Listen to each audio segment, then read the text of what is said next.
kutanuka baada ya Marekani kuvishambulia vinu vya nyuklia vya Iran mwishoni mwa juma. Hivi leo kiongozi wa juu wa Iran Ayatollah Ali Khamenei amemtuma waziri wake wa mambo ya nje mjini Moscow kuomba usaidizi kwa Rais Vladimir Putin. Lakini kwa upande mwingine, Rais Donald Trump wa Marekani ameionya Iran dhidi ya kufanya mashambulio ya kulipa kisasi, huku wasiwasi ukiongezeka duniani juu ya mzozo huo. Saumu Mwasimba anaarifu zaidi.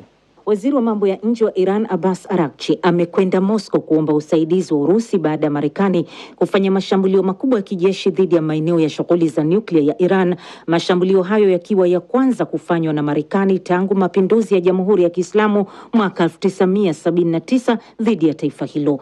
Hivi leo Israel nayo imesema inaendelea kushambulia katika mji wa magharibi wa Iran wa Kermanshah, huku wasiwasi ukiongezeka kuhusu kutanuka kwa vita hivyo na kuwa vikikanda. Rais wa Marekani Donald Trump sio tu ameionya Iran dhidi ya kufanya mashambulio ya ulipaji kisasi, bali amezungumzia pia juu ya uwezekano wa kufanyika mabadiliko ya kiutawala ndani ya Iran. Yote hayo yameongeza wasiwasi duniani kuhusu hatma ya mzozo huu, huku bei ya mafuta ikipanda zaidi ya 4% leo Jumatatu. Viongozi wa ulimwengu wanaonyesha kuwa na wasiwasi mkubwa juu ya uwezekano wa kutanuka vita hivi, ambapo katibu mkuu wa Umoja wa Mataifa Antonio Guterres katika mkutano wa dharura ulioitishwa jana katika Baraza la Usalama la Umoja wa Mataifa alionya dhidi ya kuendelea kwa mashambulio ya kulipiziana kisasi, wakati China nayo hivi leo ikitahadharisha dhidi ya kusambaa kwa vita hivyo, huku ikiitolea mwito jumuiya ya kimataifa kuchukua hatua zaidi kuzuia vita hivyo kuathiri uchumi wa dunia. China imezungumzia umuhimu wa njia ya bahari ya Ghuba katika pwani ya Iran. Viongozi wa Uingereza, Ufaransa na Ujerumani wameitaka Iran kutochukua hatua zaidi ambazo zinaweza kuathiri uthabiti wa kanda hiyo. Katika makao makuu ya Umoja wa Ulaya mjini Brussels, mawaziri wa mambo ya nje wamekusanyika na suala la Iran na Israel ndio ajenda kubwa kwenye kikao hicho. Mkuu wa sera za nje wa masuala ya usalama Kaja Kallas amesema umoja huo una wasiwasi mkubwa kuhusu mashambulio ya kulipiziana kisasi na kutanuka kwa vita hivyo. We have a very extensive, Leo tutakuwa na mkutano mrefu wa Baraza la Mambo ya Nje. Tumeshaijadili Iran, lakini bila shaka tutajadili zaidi suala hilo. Mawaziri wanajikita zaidi katika kutafuta suluhisho la kidiplomasia na pia kutazama wasiwasi mkubwa uliopo kuhusu mashambulizi ya kulipiziana kisasi na kutanuka vita hivi, na hasa wasiwasi wa kufungwa na Iran kwa mlango bahari wa Hormuz. Hicho ni kitu kitakachokuwa hatari zaidi na sio kizuri kwa mtu yeyote.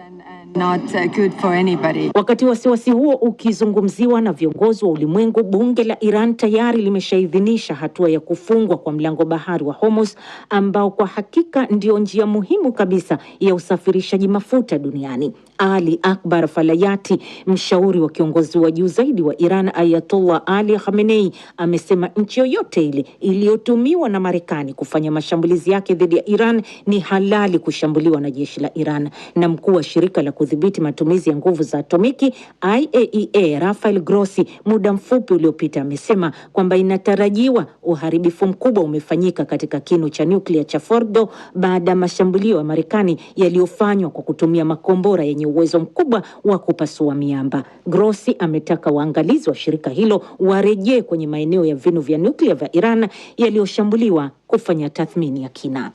Ni ripoti ya Saumu Mwasimba. Na msikilizaji, swala hili la Iran na Israel ndilo ambalo tutalijadili katika mjadala wetu leo mchana, ambapo tutakuwa naye Abdul Fattah Musa akiwa kule Tehran nchini Iran, na vilevile Ibrahim Rahibi akiwa kule Dar es Salaam Tanzania, na Harrison Mwilima akiwa katika jiji la Berlin hapa Ujerumani. Idadi ya vifo vya Wapalestina katika ukanda wa Gaza imefikia watu 55,959 hadi sasa, huku wengine 131,242 wakijeruhiwa tangu kuanza kwa vita kati ya Hamas na Israel mnamo Oktoba 7 mwaka 2023.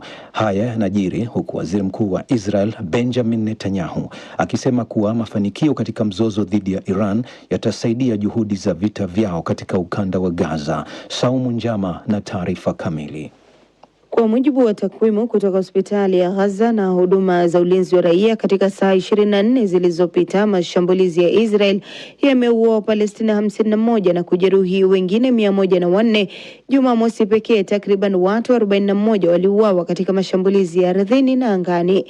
Wakati huo huo, shirika la msaada la World Central Kitchen lilitangaza Jumamosi kurejelea shughuli zake katika ukanda wa Gaza baada ya kusitishwa kwa zaidi ya wiki 6. Katika taarifa kwa vyombo vya habari, shirika hilo limesema kuwa malori ya misaada yamewasili Gaza kwa mara ya kwanza baada ya zaidi ya wiki 12 na huduma ya chakula itaanza tena katika maeneo kadhaa, hatua muhimu katika kukidhi mahitaji ya dharura ya Wapalestina waliotawanywa. Huku haya yakijiri, waziri mkuu wa Israel Benjamin Netanyahu amesema kuwa mafanikio katika mzozo dhidi ya Iran yataisaidia katika juhudi za vita vyake katika ukanda wa Gaza na kuwarejesha mateka nyumbani, lakini alikiri kuwa hatua hiyo inahitaji muda zaidi.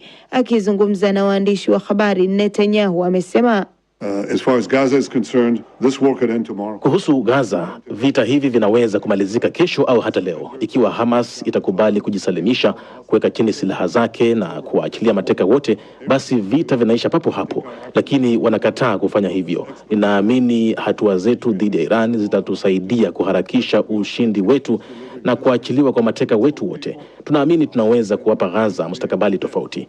Hali inaweza kubadilika kesho. Natumai itabadilika, lakini nina mpango wa amani ya kudumu. But I have a plan for a permanent peace. Ameongeza kusema kuwa Israeli inaendeleza operesheni zake katika nyanja mbalimbali na kwamba wanakaribia kufikia malengo ya kuangamiza kabisa kundi la Hamas. Siku ya Jumapili, jeshi la Israeli lilitangaza kuwa limepata miili ya mateka 3 waliouawa Gaza zaidi ya miezi 20 baada ya kutekwa na wanamgambo wa Hamas. Kati ya mateka 251 waliotekwa wakati wa shambulio la Oktoba 7, 49 bado wanashikiliwa, wakiwemo 27 ambao jeshi la Israel linasema wamefariki. Ni ripoti yake Saumu Njama kuhusiana na hali ambayo inaendelea huko Gaza. Tugeukie sasa. Jeshi la Israel limesema leo kuwa limemuua afisa wa ngazi ya juu wa Iran anayesimamia uratibu wa kijeshi wa kundi la wanamgambo wa Kipalestina la Hamas katika shambulio kwenye eneo la Qom kusini mwa Tehran. Katika taarifa, jeshi hilo limesema kuwa ndege za kivita za Israel zililenga na kumuua kamanda wa kikosi cha Quds cha Palestina, Said Izzad, ambaye pia ni mratibu mkuu kati ya utawala wa Iran na kundi la kigaidi la Hamas. Wakati huo huo, jengo la makazi kaskazini mwa Israel limelengwa na droni baada ya jeshi kuripoti kuhusu uvamizi katika bonde la Beit Shan. Haya ni kwa mujibu wa mashuhuda. Aidha, huduma ya kitaifa ya dharura ya matibabu ya Israel imethibitisha kuhusu tukio hilo na kuongeza kuwa timu zake za uokoaji hazikupata majeruhi wowote zilipowasili katika eneo hilo. Istanbul. Waziri wa mambo ya nje wa Iran Abbas Araghchi amewasili hivi leo mjini Istanbul nchini Uturuki kushiriki mkutano wa Jumuiya ya Ushirikiano wa Mataifa ya Kiislamu OIC unaofanyika katika muktadha wa mzozo unaoendelea kati ya Iran na Israel. Kulingana na shirika la habari la Uturuki Anadolu, mamia ya washiriki wanatarajiwa kuhudhuria mkutano huo wa siku 2. Miongoni mwao ni mawaziri wapatao 43 na wawakilishi wa ngazi za juu wa Umoja wa Mataifa na nchi za Kiarabu. Mkutano huo unakuja siku moja tu baada ya Araghchi kufanya mazungumzo mjini Geneva juu ya suluhisho la kidiplomasia katika mzozo huo na mawaziri wenzake wa mambo ya nje kutoka mataifa ya Ulaya, ikiwa ni pamoja na Johann Wadephul wa Ujerumani, Jean-Noel Barrot wa Ufaransa na David Lammy wa Uingereza. Berlin. Kansela wa zamani wa Ujerumani Angela Merkel ameelezea uungaji wake mkono kwa haki ya Israeli ya kujilinda kutokana na mzozo unaofukuta kwenye eneo la Mashariki ya Kati. Katika taarifa yake iliyochapishwa leo na gazeti la Neue Osnabrücker, Merkel amesema ikiwa baadhi ya watu wanaruhusiwa kutangaza kwamba wanataka kuliangamiza taifa la Israel, basi taifa hilo lazima liweze kujilinda. Akizungumzia wasiwasi kuhusu iwapo hatua za Israel zinazingatia sheria ya kimataifa, Merkel amesema wakati uwepo wa nchi unatiliwa mashaka na Hamas au Iran, hauwezi moja kwa moja kujibu hilo chini ya sheria za kimataifa. Kinyume chake, Merkel amesema hali ya vita vya Ukraine iko wazi kabisa. Amesisitiza kuwa shambulizi la Urusi dhidi ya Ukraine ni ukiukaji wa sheria ya kimataifa na kuongeza kuwa Ukraine haijawahi kuitishia Urusi, lakini ilishambuliwa. Unaendelea kusikiliza taarifa hii ya habari za ulimwengu kutoka DW mjini Bonn. Washington.